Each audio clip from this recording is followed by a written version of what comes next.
able to join. So this is just like a one-off of some of the classes that I teach. Today we're just going to talk about strengthening questions in particular, which are one of my favorites. Just a step back for those who don't know me, I'm Nicole. I'm from Ohio. I'm about an hour south of Cleveland, and this is my family. I actually grew up on a dairy farm. I'm from a very rural area. And so one of the reasons I'm really passionate about teaching the LSAT is because where I lived, there were no live courses within an hour of where I lived. And so I was like, there needs to be more resources out there, which I think has changed since COVID because now a lot of things did go online, but that's kind of how it started. I do offer courses, but we'll just go ahead and jump right into strength and questions. So today our goal is going to be like just learning for these question types in particular, just learning how to simplify our approach and our technique so that whenever we have like the anxiety on test day, we know exactly what we're trying to do. We're really gonna, and for strength and questions, similar to some other question types is, well, every question type we have to understand our stimulus, but we're really gonna work on predicting our answers. Has anybody ever really whenever you're taking the test, do you ever take an extra second just to predict your answer? It sounds kind of silly, right? It sounds counterintuitive because we're like, I'm trying to finish in 35 minutes. How do I have time to predict my answer? And so if we're someone that struggles with going back and forth between answer choices, like, do you ever think, oh, it could be this one, it could be this one, or maybe even could be this third one? How we can get faster there is actually by getting slower. And it's by really breaking down our stimulus, understanding it, and then predicting something. Because if our prediction matches one of the answer choices, the likelihood that we're correct is significant. And then we're going to talk about the best ways to actually strengthen an argument. So it's like, okay, you told me to make a prediction, but I can't come up with one. That will happen to some of us. So we'll talk about like, what are those best ways to actually strengthen an argument, what that might look like. And then lastly, just best practices to review wrong answers or wrong questions you got wrong. A lot of people throw out blind review, or review, but I don't think enough people talk about like, what are the steps you actually have to take to review a question that you missed. So one of the things that I teach is similar from what they do, if anybody's heard of LSAT Demon, is they break up the questions between what they call top down and bottom up. Has anybody heard of this before? If not, that's okay. Yes. Yes, okay. So just a brief overview is that if we have top-down questions, these are questions that we're taking something from the stimulus and finding in our answer choices. And so these ones, we have to stay between the line. So these tend to have more mild answer choices. Where bottom-up questions are answers where we actually get to bring in new information. So we're going from the bottom and bringing it up. And these ones, we tend to have much stronger answers.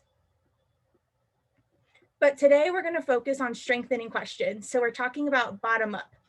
The reason that it's so important to understand the difference between these two is, has anybody ever like been taking the test and you're like, but I'm not allowed to bring in new information. How can this be the answer? And it's like, well, when do I get to, be creative and think outside the box? And when do I have to stay between those lines? This is kind of that differentiation between those two things. All right.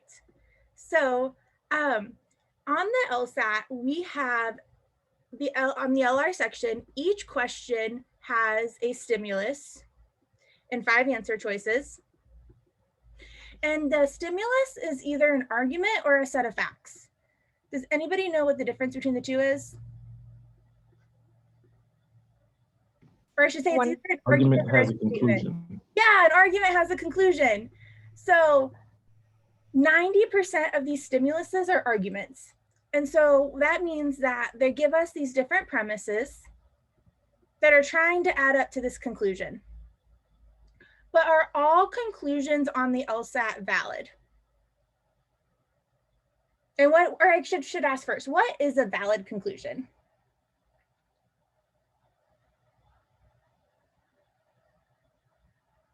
Does anybody know? It's 100% certain. Yeah, it's 100% certain. So can anybody give me a valid conclusion? Like, throw out an argument that's valid.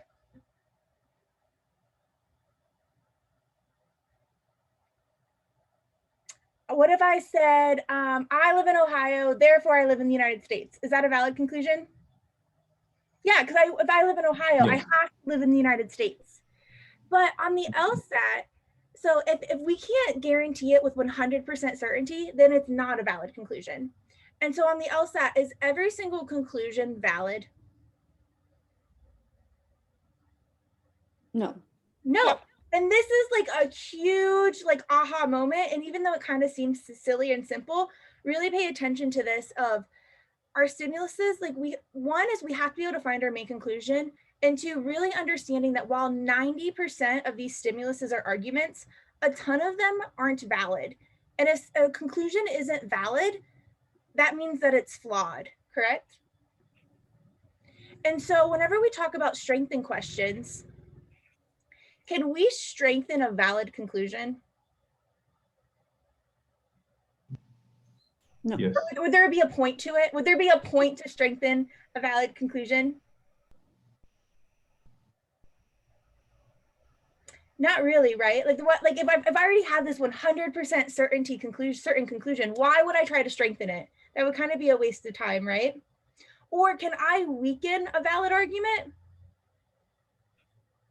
No, like it's valid. If it's valid, right? It's true. It's 100%. And so whenever we think about this test, flaws are all over the place. So when we talk about strengthen, weaken, sufficient assumption, necessary assumption, they all kind of go back to those flawed arguments. And so on the test, I've given, a lot of people have seen some of my videos, but I always talk about this little spectrum. It's my argument strength spectrum.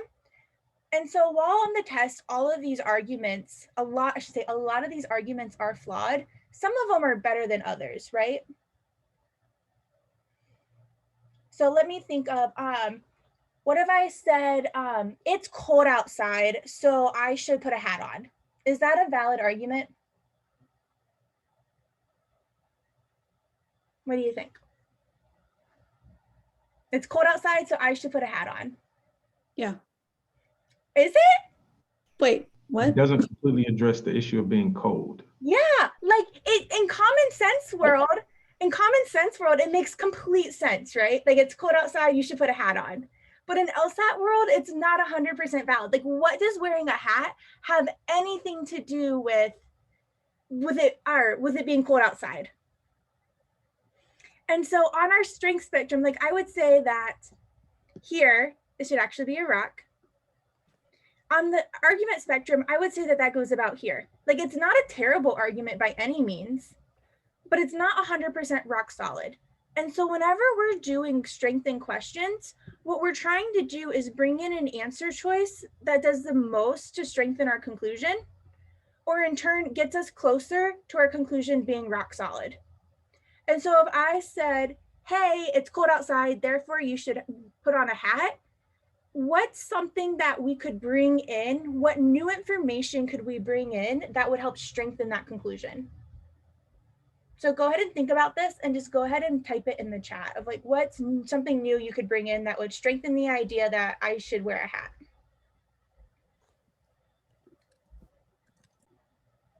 Awesome. We have a lot of really good ones coming in. Like hats keep you warm. If you put on a hat, you will not be cold.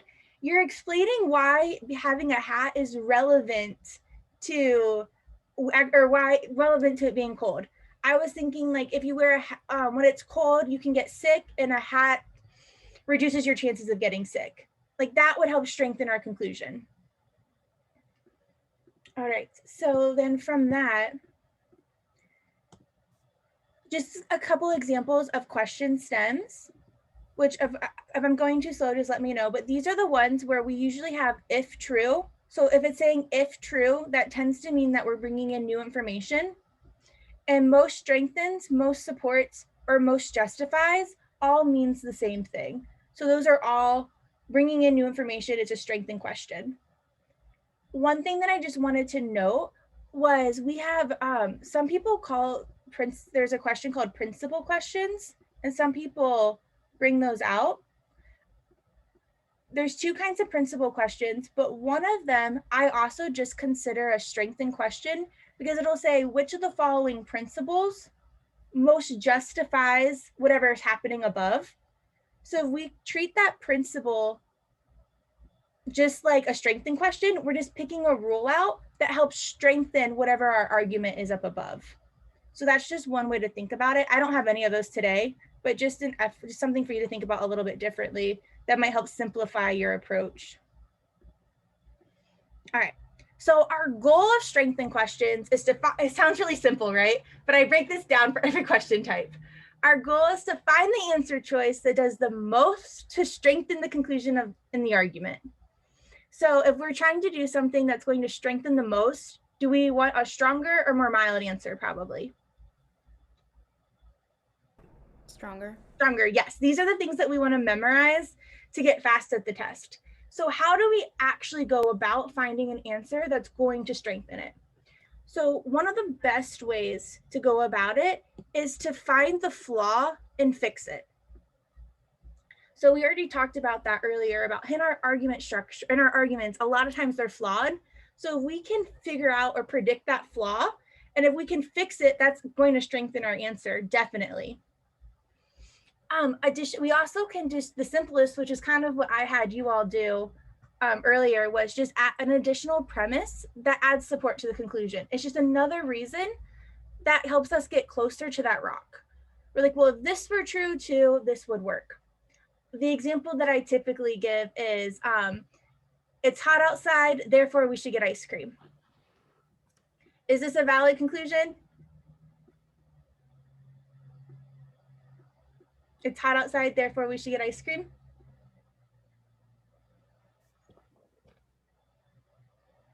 I think it is because I love ice cream. In common sense world, this is a completely valid argument.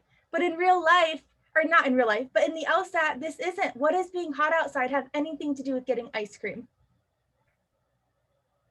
So if we were to bring in an additional premise that adds support for why we should get ice cream, what's an additional premise that we could bring in?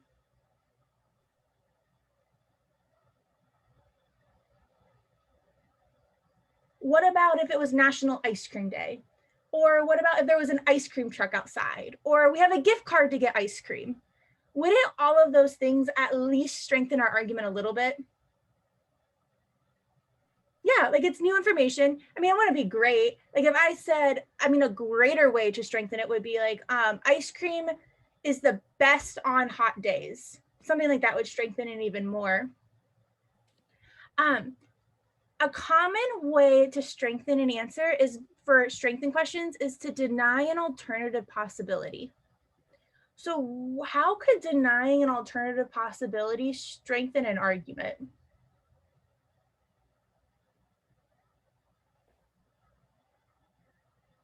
Do you have any idea, Mandy? It removes another like objection, like it kind of strengthened the one that we had in the argument. So if in our argument, if we have it's hot outside, therefore we should get ice cream, what premise could we bring in that would be denying an alternative possibility that would strengthen that we should get ice cream?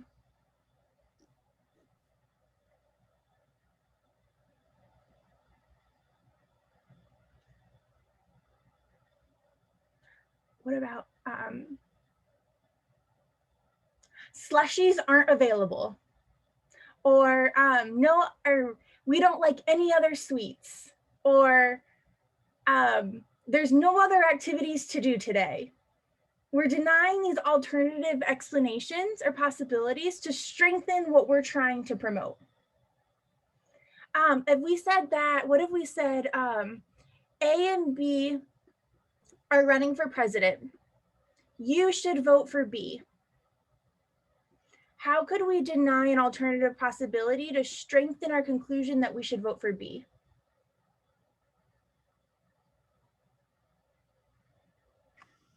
Can I? Yeah, of course. Yes, if there will be an answer choice like A is the best possible candidate, sorry, A is not the best possible candidate, that could strengthen that we should vote for B.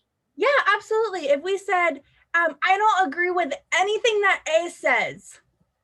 Yes. That would strengthen the idea that we should vote for B. Excellent. For Okay, and then for number 4, a way that we can strengthen things are by showing the evidence's relevance to the conclusion. And so what this means is, how does the evidence actually relate to the conclusion? This happens a lot, even earlier when I said, with the hat example, it's cold outside, therefore I should wear a hat. Like, how is wearing, if that's my support, if we could bring in a premise that explains why a hat is relevant to it being cold outside. Why does it actually matter? An example here that some people say, or like you might have heard like the paradox before, it's like whenever ice cream sales go up, so does crime rate. So if I said the argument, oh, ice cream sales are going up, therefore crime rate's probably going to go up too.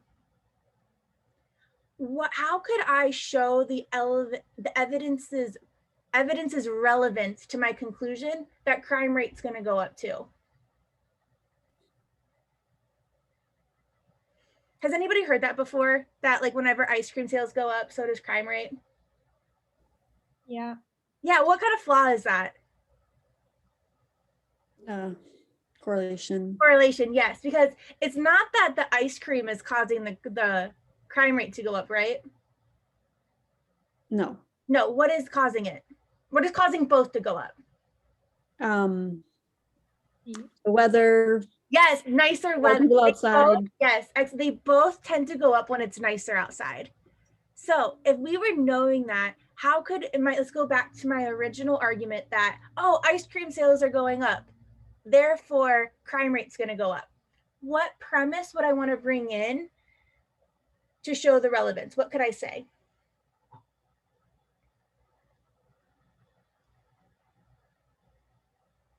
We already said it.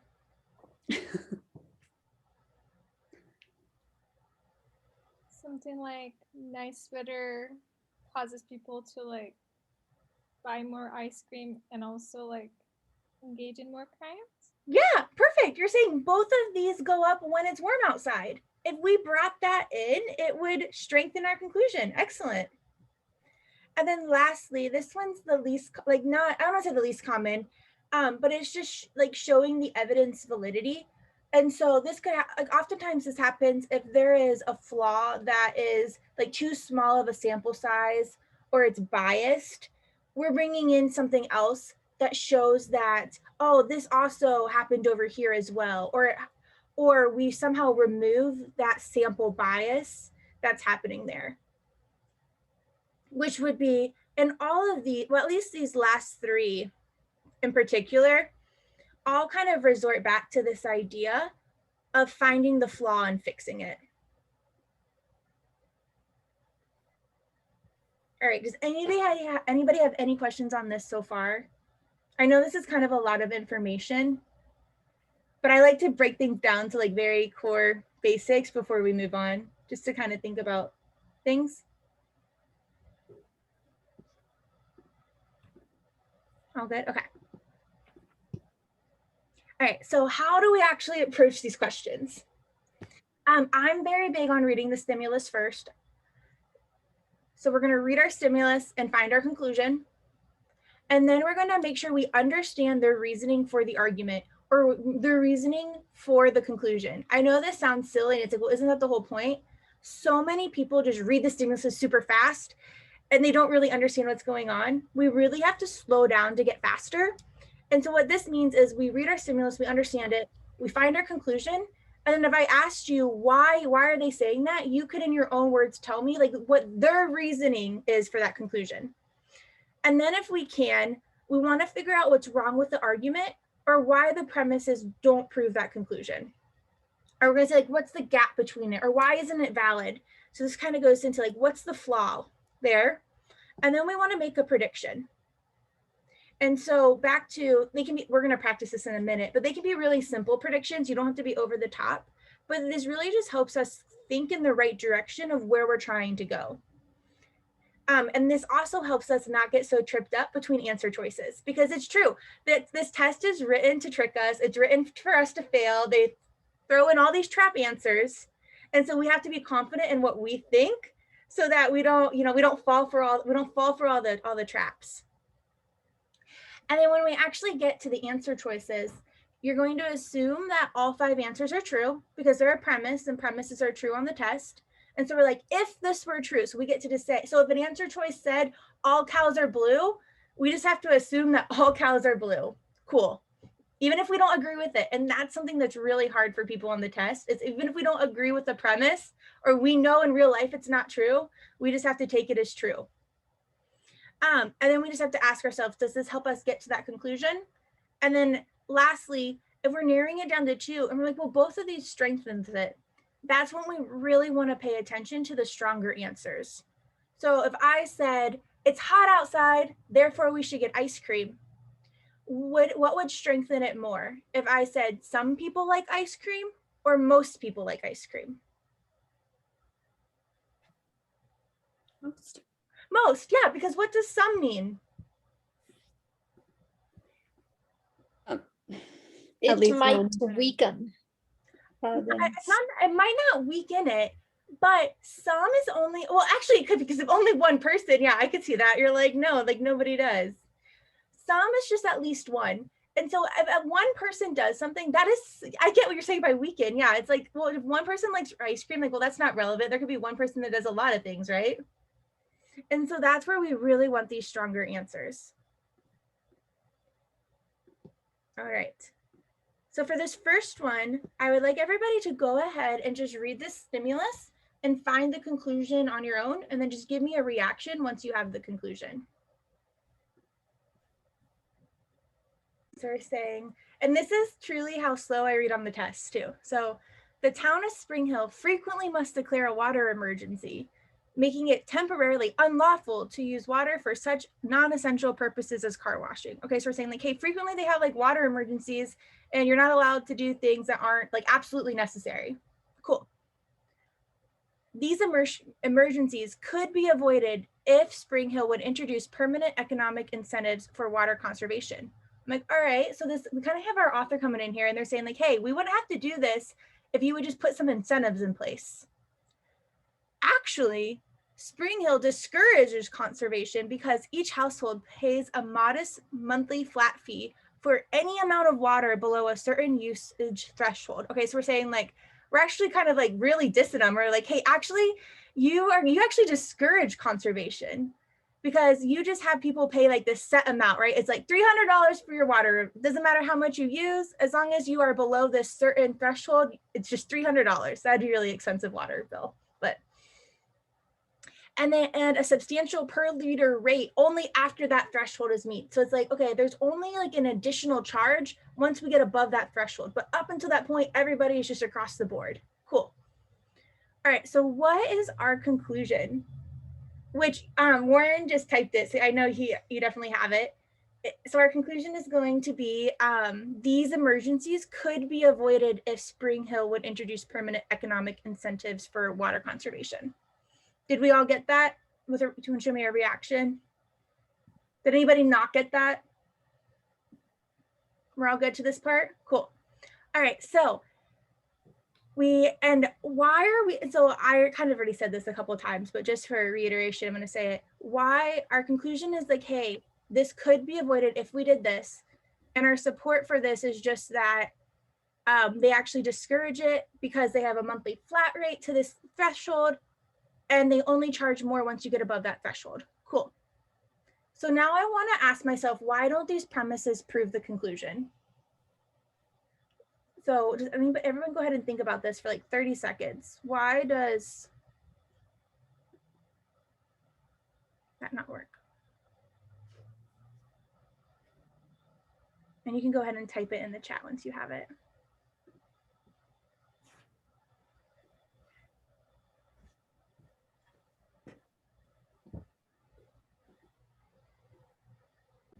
All right, so for here, I'm going to help us walk through this a little bit.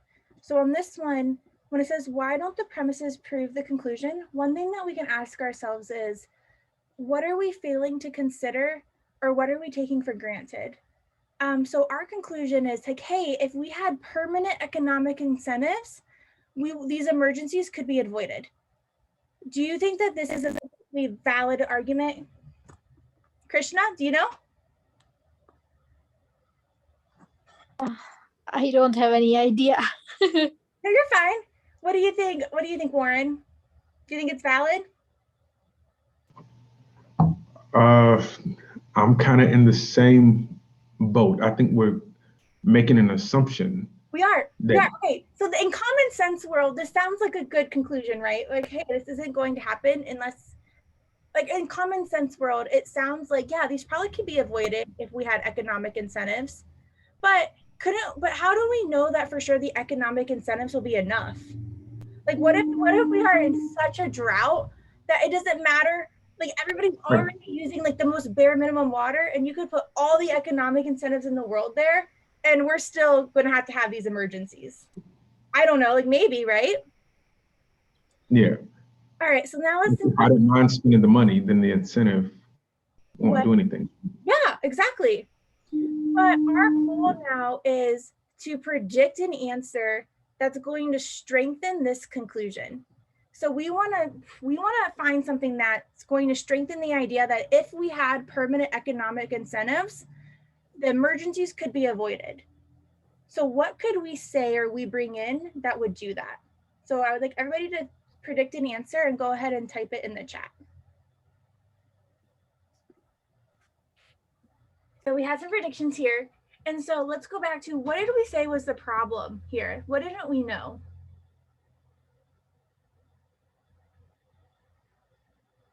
Like, why do we not know for sure that economic incentives are going to prevent emergencies? Because there's no evidence. Don't know if something else is What- needed in what- addition to the incentive. Yeah, that, and like what, but also we don't know how much water they're using, right? Right. I think about a prediction in terms of water, like how much water is being used. And with that, I'm just going to put that thought there, and I'm going to go on to the answer or the answers. Go ahead and read through these and pick an answer and put your answer in the chat once you're finished.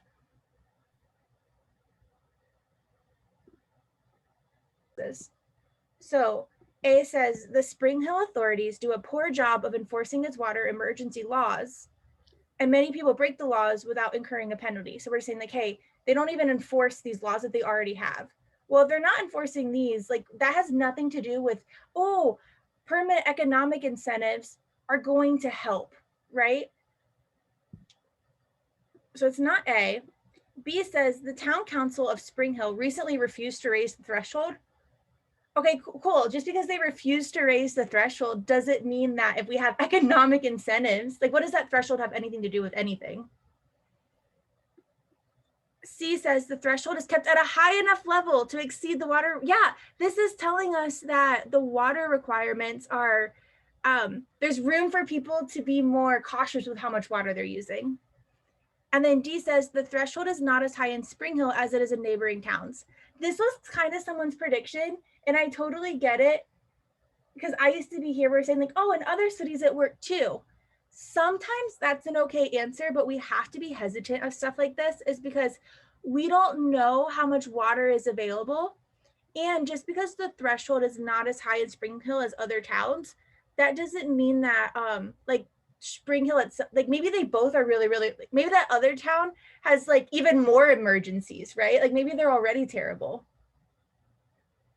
And then E says the threshold remains at the predetermined level specified by law until it changes. Like, yeah, we don't care how the change comes about for that threshold. That doesn't mean that economic incentives. And so if you like, hopefully for everybody is able to, I know I kind of drag it out because I'm talking, but when you're reading through these, like you want to be able to think about like why this doesn't work and cross it off. And if you're taking a time section and you're not able to do that or you pick a right answer, these are great questions to flag and then come back to and make sure you really understand why things are wrong. Because that's one of the ways that we're going to get faster.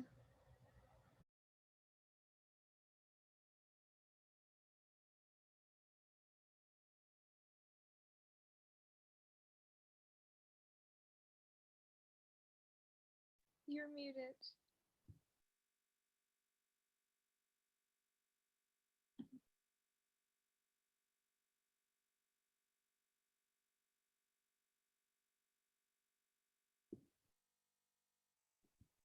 Sorry, I didn't realize I was on mute. All right, so 21. TV executives recently announced that advertising time on TV will cost 10 to 15% more next fall than it cost last fall. So we're saying like TV is going to be 10 to 15% more next fall than this past fall. Cool. The executives argued that in spite of this increase, advertisers will continue to profit from TV advertising. All right, and so advertising will be no harder to sell next fall than it was last fall. What is our conclusion here, Malika? The conclusion is advertising time will be no harder to sell next fall than it was last fall. Yeah. And we don't really have a lot of reasoning for this, right? Do we? What is our support for that? Why are we saying that?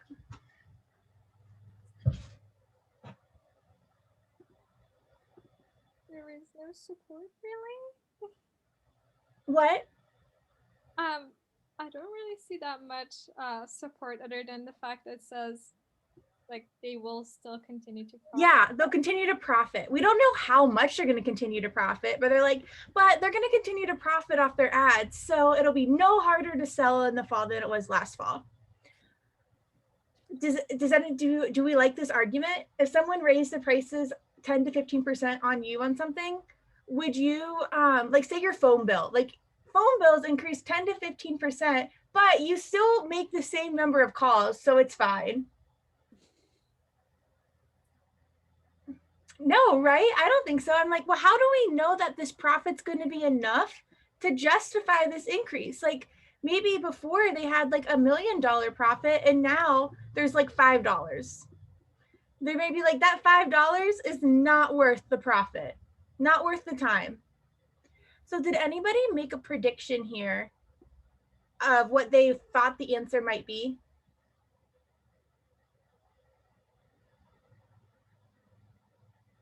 Did you make one, Mandy? The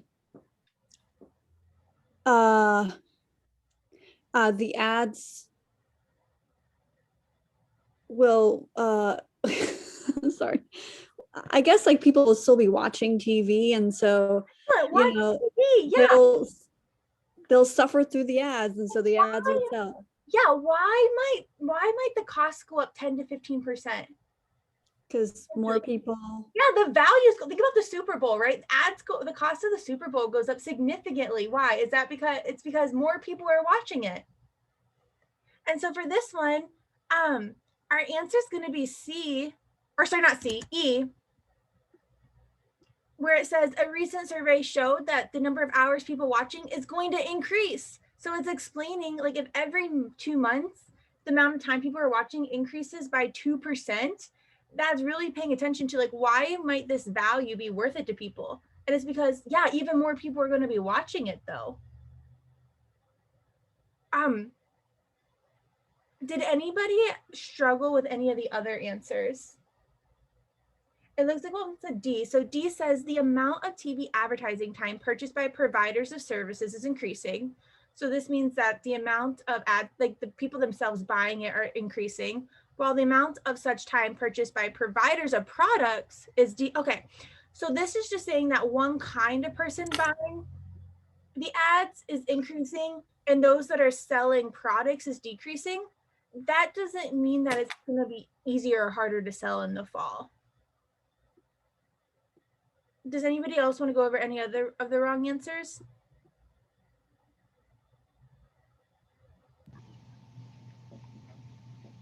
Okay, so I went with A.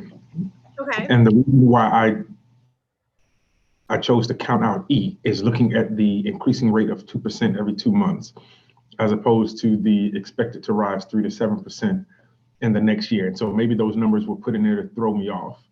But I can see now what E. Oh, okay. So what is A saying in your own words?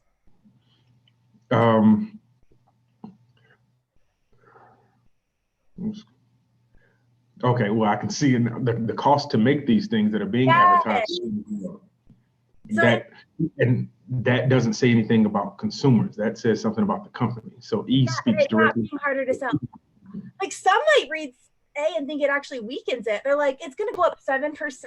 Like it's not even worth us to advertise it anymore. I don't know. Like it could go either way. Definitely. Okay. And we don't care that the system rating the size of audience is going to change. Like, okay, cool. Right.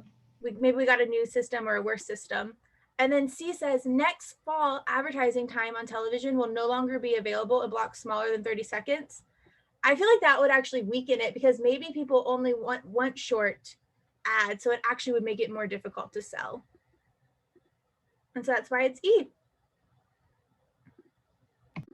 So during the 3 months before and the 3 months after a major earthquake in California, students at a college there happened to be keeping a record of their dreams. All right, so got this earthquake and 3 months before and 3 months after, we got our students and they're keeping their dream journal. Cool. After experiencing the earthquake, so we're in the middle part, half of the students reported dreaming about earthquakes. So afterwards, these 3 months after, half of them they start dreaming about earthquakes. During the same 6 months, so the whole time again, a group of college students in Ontario who had never experienced an earthquake also recorded their dreams. All right, so we got these 6 months and they're also doing their dream journals. Almost none of the students in Ontario reported dreams about earthquakes. So it is clear that experiencing an earthquake can cause people to dream about earthquakes. All right, so what is our conclusion here, Malika?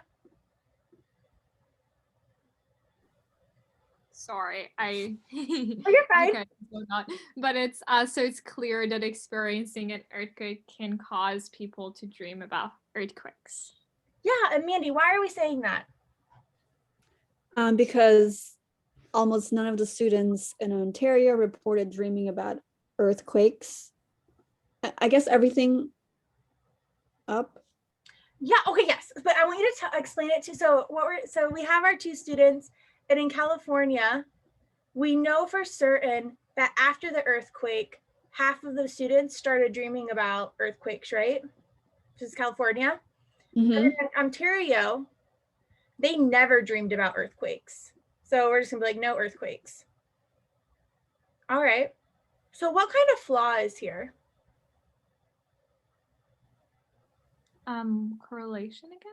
Yeah, correlation. Just because 2 things are happening at the same time doesn't mean that one's causing the other.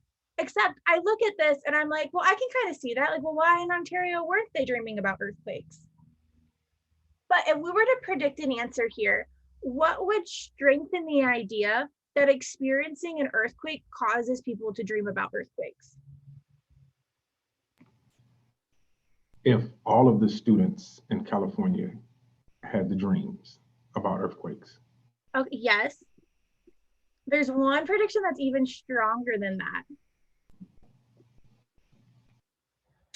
What would make it stronger? So this is when the earthquake happened. This is the 6 months. What could we say here that would strengthen that experiencing an earthquake causes you to dream about earthquakes?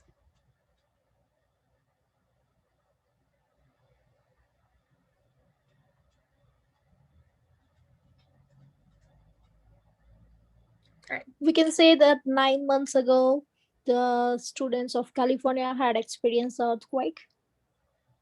If they were dreaming, okay, you're so close, Krishna. What were you going to say, Warren?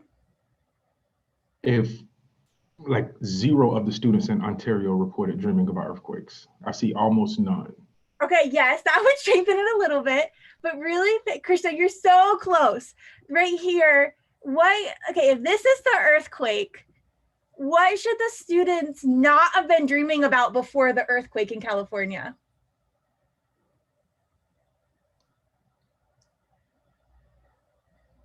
Didn't have dreamed about earthquakes. Yeah, if they didn't dream about earthquakes before the earthquakes, and then afterwards they were dreaming about the earthquakes, does it strengthen the idea that the earthquake caused them to dream about it? Sounds silly, right? But can we visualize that a little bit? Yes. All right, cool. All right, so go ahead and read through these ones and put your answer in the chat.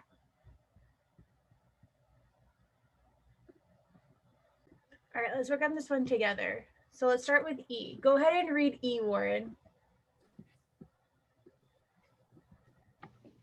The students in Ontario who reported having dreams about earthquakes recorded the dreams as having occurred after the California, is that earthquake at the bottom? I can't see the bottom of Yeah, that. earthquake. Yep. Does that do anything to strengthen our answer?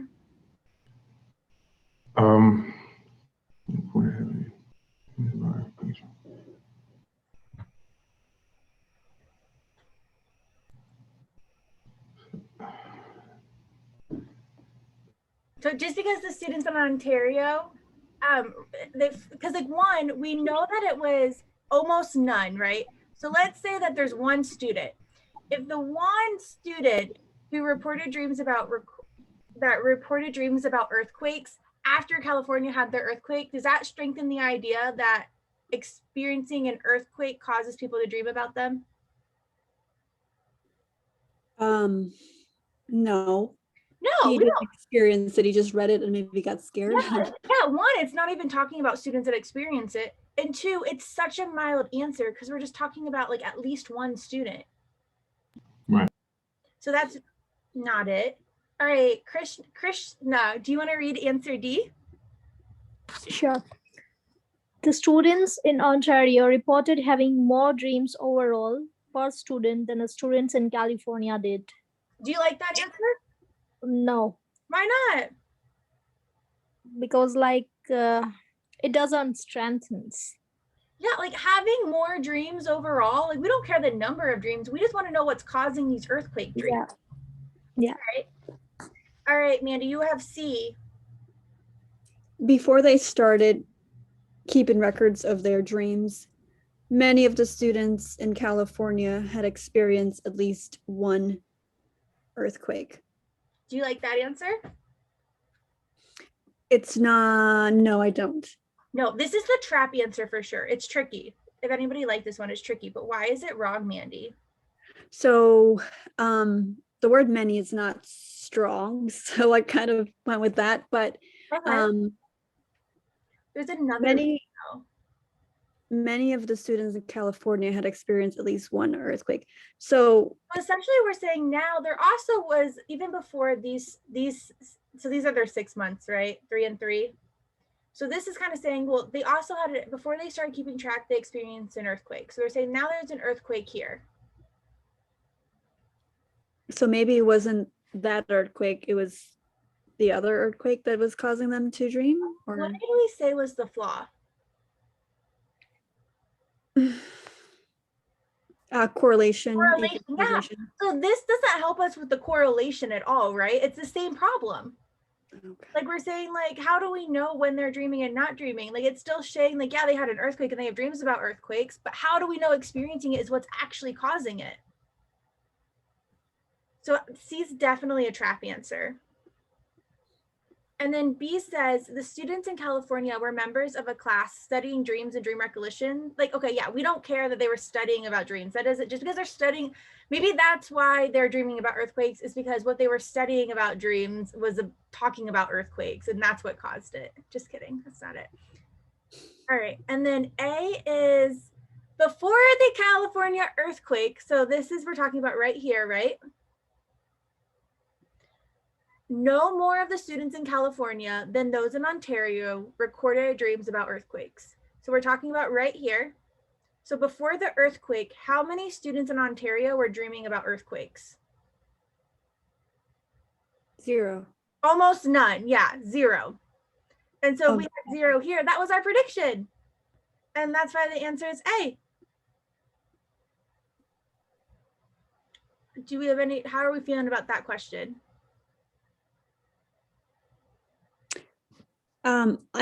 What was it saying? Is it saying that they started off at the same place? Yeah, it's saying that, yeah, they're saying like, okay, I'm gonna redraw. Yeah, no, that's what it is, because it's showing that what was different between the two. So here is our students. I don't know what that is. So this is like 3 months and this is 3 months. And so we know that students started dreaming about earthquakes in California here. But what this is saying is before the earthquake, they were both dreaming about like almost zero. And the students in Ontario continued to like not really dream about earthquakes. And so the change between California and Ontario was the earthquake itself is what caused the dreams. Because like what would happen if before California had, what if California, many people dreamed about earthquakes before the earthquake? Then there would be no reason for us to think the earthquake is what caused the dreams. Maybe people in California just dream about earthquakes. Does that make sense, Mandy, or not really? No, it does. It does. Yes, thank you. Awesome. All right, that is all I have planned. Does anybody have any questions?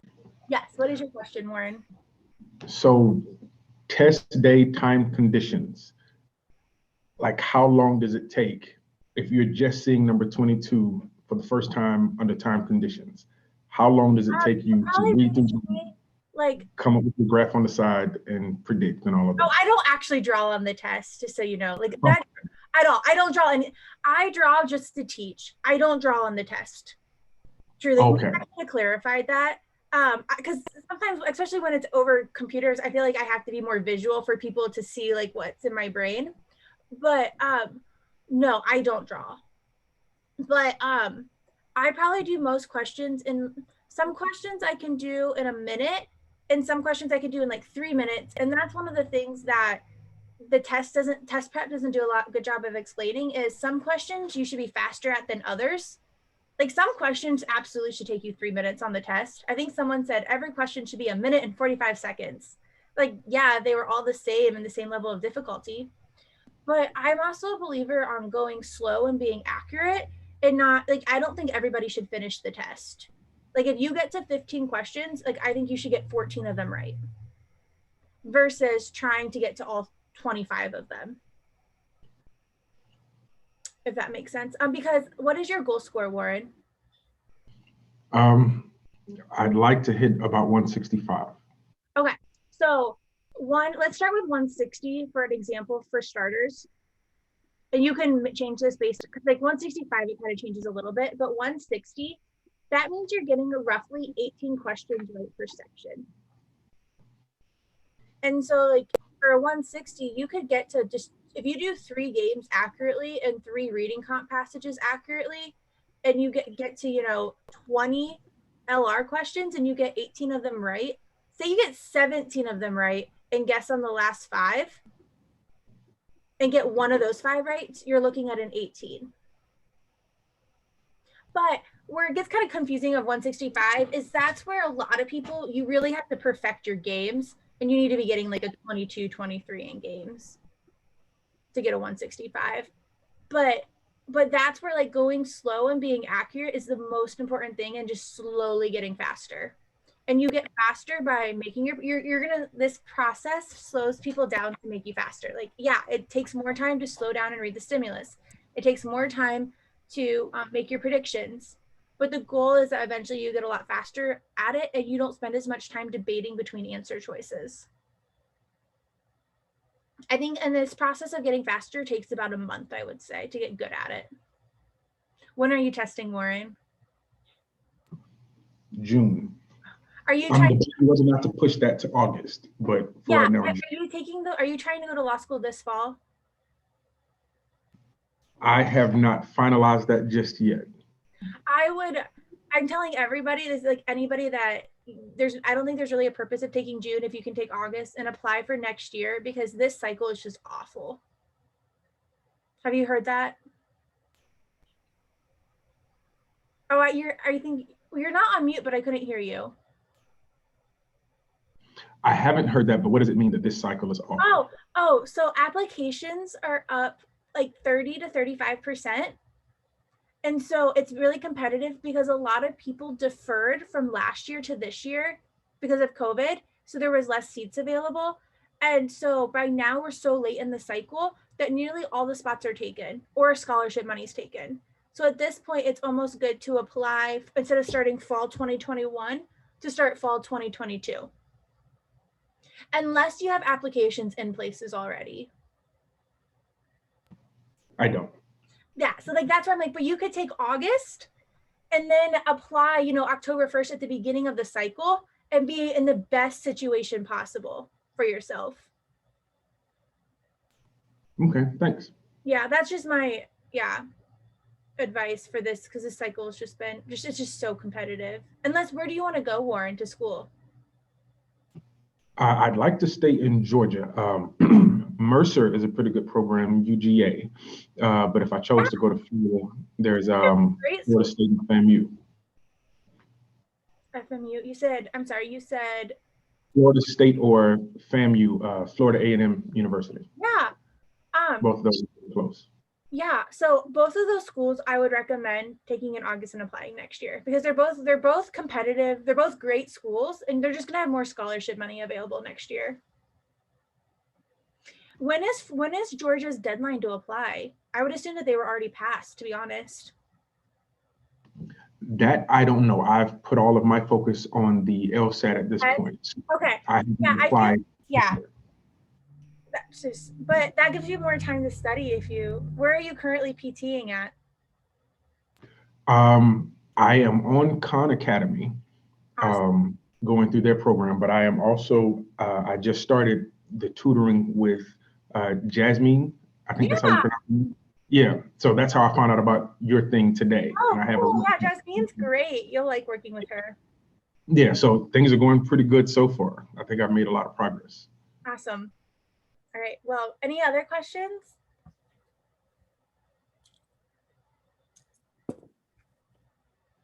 All right. Well, thank you all for joining. I'll send the recording out probably tomorrow, if that's all right.